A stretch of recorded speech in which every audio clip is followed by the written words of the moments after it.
हे what's up guys, welcome back once again. दोस्तों, कभी आपने सोचा है कि हम जो भी काम करते हैं उसका फल हमें कभी न कभी जरूर मिलता है। और क्या हो अगर कुछ ऐसी चीजें जिंदगी में हो जाए जिनको कभी बदला ना जा सके, तो क्या हमें उसको रिग्रेट करना होगा? क्या इस तरह के रिस्की काम करना ठीक है जिसका अंजाम घातक होता है? और क्या हमें सबसे पहले अपने परिवार के बारे में नहीं सोचना चाहिए? इस तरह के कई सवाल के जवाब हमारी आज की कहानी देगी। कहानी की शुरुआत एक बीच से होती है जहाँ बहुत से लोग एंजॉय कर रहे थे। वो सभी वहाँ वेकेशन मनाने के लिए आए थे। वहीं दूसरी तरफ वो कंपनी का एक आदमी जियांग पेंग एक ट्रक ड्राइवर के साथ एक बड़ा अफ्रीकन क्रोकोडाइल लेकर कहीं जा रहा है। तभी रास्ते में ड्राइवर बोला, बॉस अगर ये मॉन्स्टर बाहर आ गया तो क्या हम लोग इसके किए गए नुकसान को झेल पाएंगे? जिस पर जियांग बोला कि तुम फालतू का सवाल मत करो, हमारे पास भले ही 40 फीट लंबा क्रोकोडाइल है पर इसके बाहर आने का कोई चांस नहीं है। तभी अचानक सामने बहुत से लोग जमा हो गए और ये देखकर उन्हें गाड़ी को रोकना पड़ा। और जब जियांग ने पूछा कि आखिर तुम लोग यहाँ क्या कर रहे हो, तो वो बोले कि वो कंपनी ने हमारे साथ धोखा किया है और हम अपनी जमीन उस कंपनी को नहीं देंगे।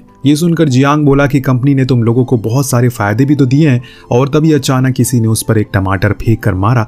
ये कोई और नहीं बल्कि उसकी खुद की बेटी शियो थी। उसे भी अपने पिता का काम गलत लगा, इसी वजह से उसने भी रेबल टीम ज्वाइन कर ली है। तभी जियांग उसे समझाता है कि तुम्हें यहाँ नहीं होना चाहिए, मेरे साथ घर चलो। लेकिन तभी अचानक वो देखते हैं कि आसमान में बहुत सारे चिड़िया उड़ रहे हैं और इसी के साथ दूर समुद्र में बड़ी लहरें उठने लगी है, तेजी से उनकी तरफ जो आ रही है। और ये देखकर वो भागने की कोशिश करते हैं, लेकिन आखिर में तेज पानी वहां पहुंच जाता है और सभी उसमें बह जाते हैं। अब जब थोड़ा पानी का लेवल कम हुआ तो ट्रक ड्राइवर देखता है वो मॉन्स्टर उनके ट्रक से भाग चुका है। और जब तक वो ये बात जियांग को बताता तब तक वो क्रोकोडाइल वहां मौजूद एक आदमी को बुरी तरह से मार देता है। वो सभी ये देखकर दंग रह जाते हैं और इधर उधर भागने की कोशिश करते हैं। लेकिन तभी जियांग बोला कि सब अपनी जगह पर खड़े रहो, कोई हिलना मत, आवाज भी मत करना। ये सुनकर सभी शांत होते हैं। कोई हलचल ना होने पर मॉन्स्टर वहां से जाने लगा। लेकिन तभी ट्रक ड्राइवर उसे पकड़ने की कोशिश करता है जिसे जोर की आवाज होती है और वो मॉन्स्टर उनकी तरफ आने लगता है। ये सब देखकर सभी सामने मौजूद सुपरमार्केट में छुपने की कोशिश करते हैं। लेकिन इस बीच एक आदमी का बैग नीचे पानी में फंस गया। उसमें पैसे होने की वजह से वो उसे छोड़ नहीं पा रहा था। उसके दोस्त ने उसे बुलाया, तब तक बहुत देर हो चुकी थी और वो मॉन्स्टर उसे निगल जाता है। अब बाकी के लोगों ने जैसे ही गेट को बंद किया वो क्रोकोडाइल अंदर आने की कोशिश करने लगा। लेकिन जियांग ने बड़ी बहादुरी से उसे बाहर निकाला और तभी उन्होंने देखा वो मॉन्स्टर कांच के दरवाजे से उन्हें देख रहा है और उसने उन लोगों को टारगेट कर लिया है। वहीं दूसरी तरफ वो कंपनी का बॉस शहर के रिपोर्टर्स के सामने बोला कि मैंने उस एरिया में मौजूद सभी लोगों के लिए रेस्क्यू टीम भेजी है और सभी सफरिंग लोगों को कंपनी की तरफ से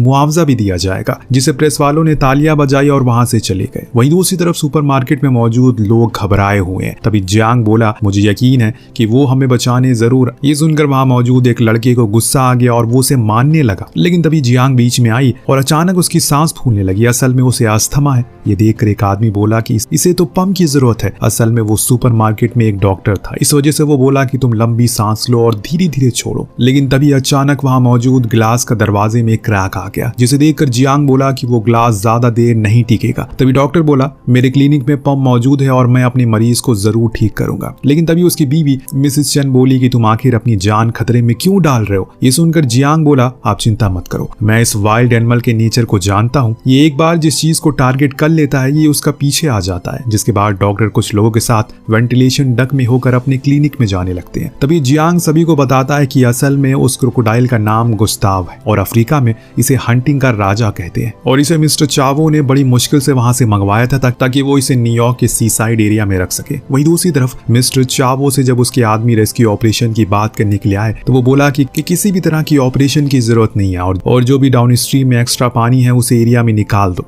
ये सुनकर वो आदमी थोड़ा हिचकिचाया, पर मिस्टर चावू का कहना था कोई भी बड़ा साम्राज्य लोगों के खून से ही बनता है। और इसके बाद बहुत से डैम खोल दिए जाते हैं जिससे उस एरिया में और पानी लेवल बढ़ने लगता है। वहीं जियांग और बाकी के लोग ये सब देख रहे थे। तभी डॉक्टर और बाकी के लोग उसके क्लिनिक पहुंच गए और डॉक्टर ने पंप निकाल कर उसकी जियांग तक पहुंचा दिया। इसके बाद वो एक चाबी ढूंढने के लिए फिर से पानी के अंदर गया और उसे चाबी मिल भी गई। वहीं जियांग और बाकी के लोग क्रोकोडाइल पर नजर रखे हुए थे। लेकिन तभी अचानक वो गायब हो गया। ये देखकर सभी बाकी लोगों को बुलाने लगा वो। लेकिन तब तक बहुत देर हो चुकी थी और डॉक्टर और लड़के को उस क्रोकोडाइल ने खा लिया और जियांग के हाथ में बस बची थी दोस्त की रिंग। ये देखकर मिसेस चेंग जोर जोर से रोने लगती है क्योंकि वो अब उसके बिना कैसे रहेंगी और ये देखकर सभी बहुत दुखी हो जाते हैं। वहीं दूसरी तरफ मिस्टर चावो आराम से बैठकर खाना खा रहा था और तभी उसकी सेक्रेटरी उसके पास आई और बोली कि गुस्ताव जिसे आपने अफ्रीका से मंगवाया था उसे ट्रांसपोर्टर से कॉन्टैक्ट टूट चुका है और शायद उसने उन लोगों को खा लिया है जो जमीन के लिए झगड़ा कर रहे थे। ये सुनकर चावो बोला, गरीब और घटिया लोगों के साथ ऐसा ही होना चाहिए। तभी एक आदमी का कॉल आता है जो उसे बोला कि तुमने एक मैन मेड डिजास्टर को एक नेचुरल डिजास्टर बना दिया है, ये अच्छा तरीका है, पर देखना कि तुम पकड़े ना जाओ। ये सुनकर चावू बोला कि ये मुमकिन नहीं है। अब इन सब के बाद जियांग सभी को खाना देता है और तभी उन्हें वहां एक बोट नजर आती है, जिसे देखकर उन्हें लगा कि शायद वो रेस्क्यू टीम है, पर असल में वो लोग चोर थे जो सुनामी में लोगों का सामान चुरा रहे थे। अब जब उन्होंने सुपरमार्केट में फंसे लोगों को देखा तो उनके पास आने लगे।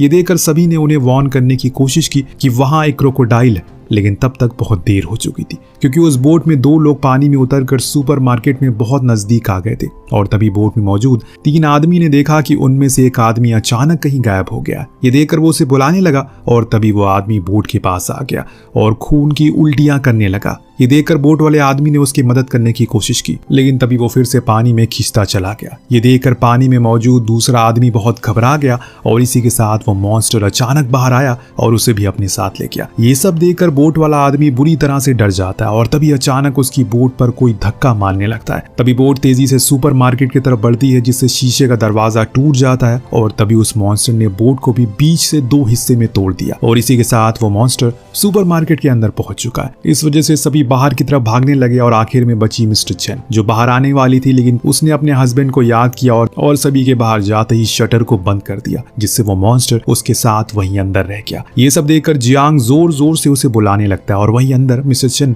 उस मॉन्स्टर के बिल्कुल बगल में खड़ी थी और उसे देखकर वो डर के मारे कांप रही थी। तभी अचानक शटर के बाहर बहुत सा खून आया, जिससे जियांग रोने लगा और सभी लोग उसे वहां से ले गए। अब वो लोग वहां से एक अपार्टमेंट की छत पर आते हैं और तभी वहां उन्हें एक हेलीकॉप्टर दिखा, जिससे वो खुश हो गए और चिल्लाने लगे। अब वो हेलीकॉप्टर उनकी मदद के लिए आ ही रहा था कि तभी अचानक उन्हें ऑर्डर मिला कि वो तुरंत वापस आ जाए। लेकिन हेलीकॉप्टर में बैठा एक पायलट बोला कि यहाँ बहुत सी लोग हैं जिन्हें मदद की जरूरत है और इन्हें ना बचाना मतलब कि इनकी जान के साथ खेलना है। ये सुनकर सीनियर पायलट बोला, देखो ये लोग तुम्हें पैसे नहीं देते हैं, तो अगर नौकरी प्यारी है तो ऑर्डर फॉलो करो। ये सुनकर पायलट ने चुपके से उन लोगों की एक वीडियो बना ली और वो हेलीकॉप्टर वहां से ले गया। ये सब देखकर उन लोगों की हिम्मत और ज्यादा टूट जाती है। जियांग बोला कि शायद उनके पास जगह नहीं होगी, जिसके बाद वो लोग अपार्टमेंट में जाकर थोड़ा आराम करने लगते हैं और तभी उन्होंने देखा कि पानी का लेवल और बढ़ता जा रहा है, जिसका मतलब था कि वो मॉन्स्टर जल्दी ही उन तक पहुंच जाएगा। इसकी वजह से उन्हें अब वहां से सबसे ऊंची बिल्डिंग पर जाना होगा। इस वजह से वो लोग एक बार फिर छत पर जाते हैं और वहां से दूसरे बिल्डिंग में एक पत्थर पर रस्सी बांधकर उसे फंसाने की कोशिश करते हैं और कुछ ही देर में वो कामयाब भी हो जाते हैं। इसी के साथ सबसे पहले जियांग वहां जाता है। तभी अचानक रस्सी से जाते वक्त उसका हाथ फिसल जाता है, जिससे उसका जूता पानी में गिर जाता है, पर फिलहाल वो उस तरफ मुश्किल से पहुंच चुका था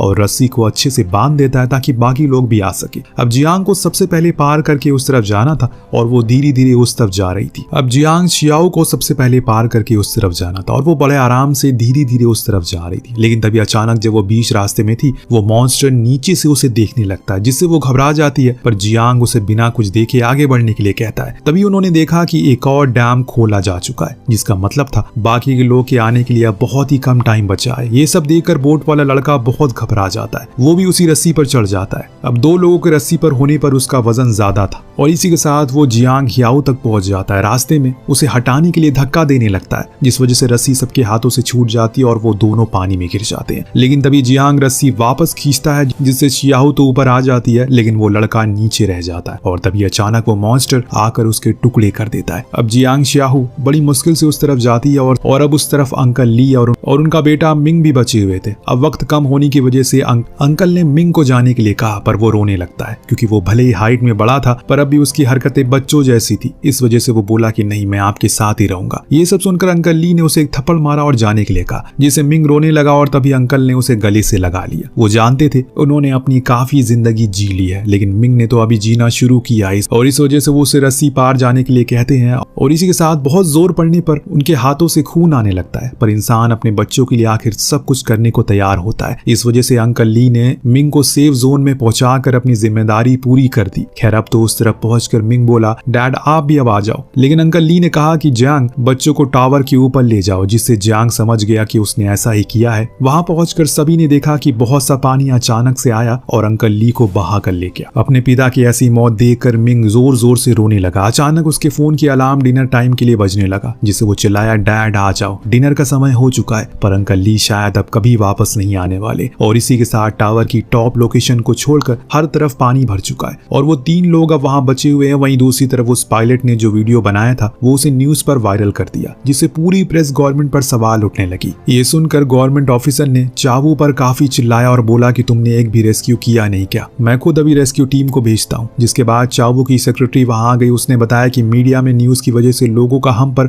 विश्वास उठ रहा है, हमारे कंपनी के शेयर नीचे गिरने लगे हैं। ये सुनकर चावू कहता है कि हमें एक नई स्टोरी की जरूरत है जो मुझे हीरो बना दे। वहीं दूसरी तरफ जियांग और उसकी बेटी बात कर रहे थे। बेटी बोली कि सब मेरी ही गलती है, मैं ही सबको वहां लेकर आई थी क्योंकि मुझे पता है कि आप वहां से कब निकलोगे। ये सब कुछ मेरी वजह से हो रहा है, मुझे लगा कि मैं बड़ी हो गई हूँ, इस वजह से मैं ठीक करना चाहती थी, लेकिन देखिए ये क्या हो गया, मेरी वजह से अंकल ली की भी मौत हो गई। और ये सुनकर जियांग बोला कि नहीं, ये सब तुम्हारी कोई गलती नहीं है। और तभी अचानक वहां एक प्लेन आया और उसने उन लोगों को देखकर वहां रस्सी फेंकी, जिसे बेटी और बाकी के लोग ऊपर चढ़ने लगे। लेकिन तभी अचानक उस रस्सी को उस मॉन्स्टर ने अपने मुंह में दबा लिया और पानी में खींचने लगा। उसके इस तरह से खींचने की वजह से वो सभी लोग हवा में चक्कर काटने लगे और तभी एयरप्लेन के साथ सभी लोग पानी में गिर जाते हैं। इसके बाद जब जियांग की नींद खुली तो वो एम्बुलेंस में था, जिसमें चावू भी बैठा हुआ था। अब होश में आते ही उसने जियांग के बारे में पूछा, पर यह सुनकर चावू बोला, देखो तुम्हारी बेटी बच गई है, पर मैं चाहता हूँ कि तुम मेरा एक काम करो। देखो तुम्हें यह बोलना है कि उस क्रोकोडाइल को तुमने ही रिलीज किया था और सुनामी के वार्निंग ना आना भी तुम्हारी ही गलती थी। अगर तुम सभी के सामने ये सब एक्सेप्ट कर लोगे